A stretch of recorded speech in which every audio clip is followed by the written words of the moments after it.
En cuanto al tratamiento de la enfermedad de von Willebrand, en general tenemos dos objetivos principales. Una es corregir el defecto de la adhesión plaquetaria debido al defecto que existe en el factor de von Willebrand, y otra es corregir la coagulopatía debido a los niveles bajos del factor octavo. El primer objetivo se puede lograr con la estimulación de la liberación del factor de von Willebrand endógeno por medio de la desmopresina. En la enfermedad de von Willebrand tipo 3, pues esto es poco probable que funcione porque no hay factor de von Willebrand que liberar, ¿no?, de las células endoteliales, y convirtiendo al reemplazo del factor de von Willebrand y del factor octavo en la terapia de primera línea. Entonces, ya dijimos, los concentrados que vienen con el factor de von Willebrand unidos al factor octavo, como primera línea de tratamiento son los que nos van a ofrecer la mejoría que necesitamos, y entonces tenemos distintos tipos de tratamiento, ¿no? El tratamiento a demanda, que es única y exclusivamente cuando el paciente lo amerita por sangrados; la profilaxis a corto plazo, que se toma en cuenta cuando el paciente va a ser sometido a una cirugía, a procedimientos de extracciones dentales o algo por el estilo; y la profilaxis secundaria a largo plazo, que vamos a hablar en un momento.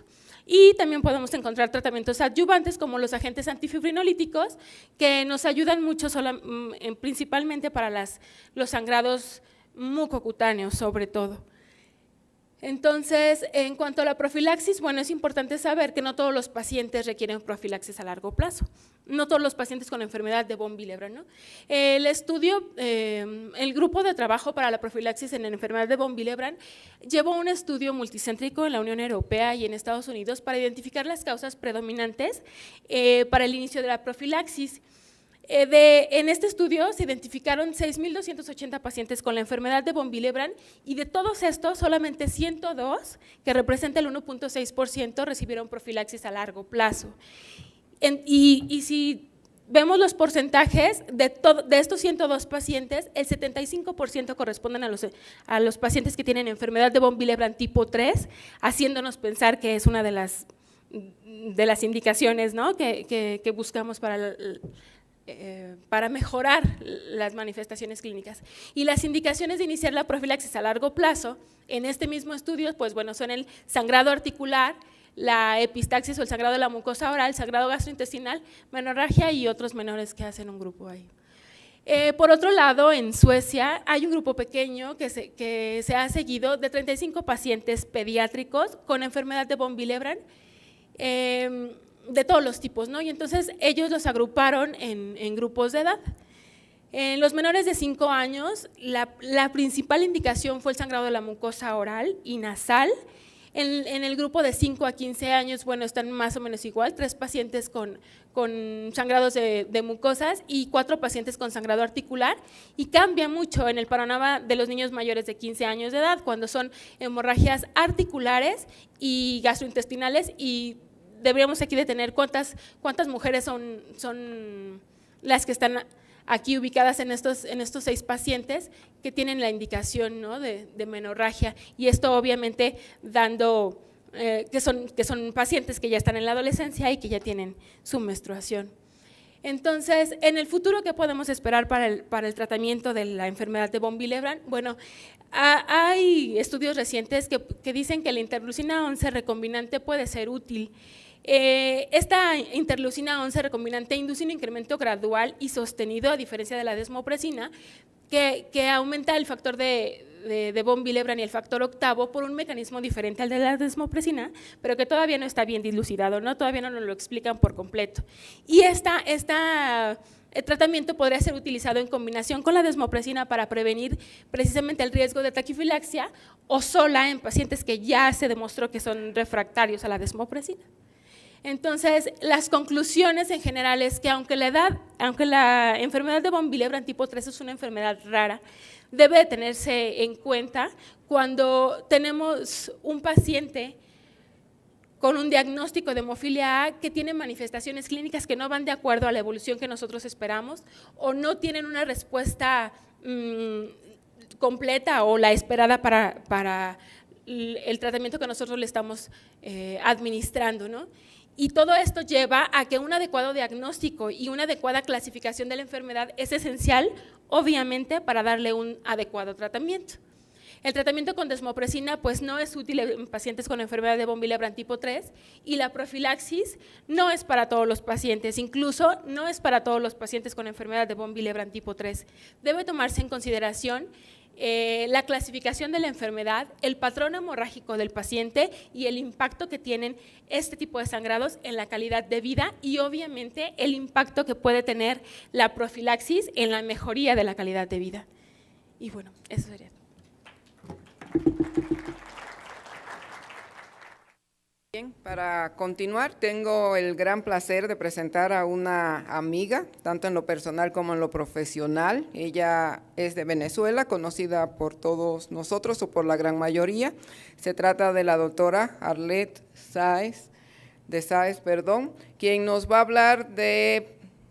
padecimientos también pocos frecuentes como son las coagulopatías hereditarias fuera de las hemofilias y de la enfermedad de von Willebrand. Doctora, gracias. Bueno, muchísimas gracias. En primer lugar, buenas noches a todos. Muchas gracias por su asistencia. Para mí de verdad es un honor esta invitación primero a participar en esta sesión académica tan interesante y en segundo lugar compartir pues con esta mesa directiva donde tengo tantos amigos que esta es su sesión pues que culmina una actividad de 2 años pues que recientemente tuvieron ese exitoso congreso y los felicito de verdad por toda esta labor que hemos venido siguiendo desde Venezuela, de esta mesa directiva y bueno, ahora tenemos otros compromisos adelante para seguir. Muchas gracias por la invitación. Bueno, para mí de verdad es un placer, el caso por demás ilustrativo y la discusión y la presentación de todo lo relacionado con von Willebrand tipo 3 también pues muy completa. Yo al saber que era un caso de von Willebrand tipo 3 pues agregué alguna información sobre enfermedad de von Willebrand, que mucha de la información ya fue excelentemente presentada por la doctora Lisette, entonces vamos a pasar rápidamente esas diapositivas de la enfermedad de von Willebrand. Como ustedes saben, existen un grupo de coagulopatías que si bien podemos decir que todas las enfermedades hemorrágicas hereditarias son enfermedades raras, por definición, pues por su frecuencia, todas pueden ser consideradas enfermedades raras, pero existe sí un grupo que se llama coagulopatías poco frecuentes, raras, en inglés se la llaman rare bleeding disorders, que hay poco conocimiento, en muchas ocasiones pues no se sabe cómo diagnosticarlas, no se sabe identificarlas, tienen unas manifestaciones clínicas variadas, como vamos a ver, y recientemente yo diría que en los últimos 10 años ha habido un gran interés por parte de la Federación Mundial de Hemofilia, de la ISTH, por parte de organismos internacionales de mejorar el conocimiento sobre esta patología. Para cada uno de los factores de la coagulación identificados, pues se ha descrito un cuadro de deficiencia familiar. No todas las deficiencias de factores de la coagulación cursan con cuadros de sangrado o ustedes bien saben que todo lo que son las deficiencias de factores de contacto como el factor 2, el quininógeno y la precalicreína tienen un curso completamente asintomático a pesar de que el PTT está verdaderamente muy prolongado. Pero para cada uno de los otros factores que intervienen en el sistema de la coagulación y que tienen como función principal la generación de suficiente trombina para coagular ese fibrinógeno y convertirlo a fibrina, existe un cuadro de deficiencia y esas son las que principalmente vamos a revisar en esta noche. Tenemos deficiencia, por supuesto, ya lo mencionaron, del factor von Willebrand, que tiene esa doble función de intervenir en la hemostasia primaria y en la hemostasia secundaria, pero tenemos deficiencias del factor 7, que está en la fase de iniciación de la coagulación, del factor 10, del factor 2, del factor 5, que están en lo que se llama vía común y que intervienen en la generación de factor 10 en el complejo tenasa y en el complejo protrombinasa, y que van entonces a formar la trombina. Por supuesto, hay deficiencias de fibrinógeno, hay deficiencias de factor 11, que es importante también y cumple funciones importantes tanto en la coagulación como en la fibrinolisis. Y por supuesto, después que se genera esa trombina y se convierte ese fibrinógeno en fibrina,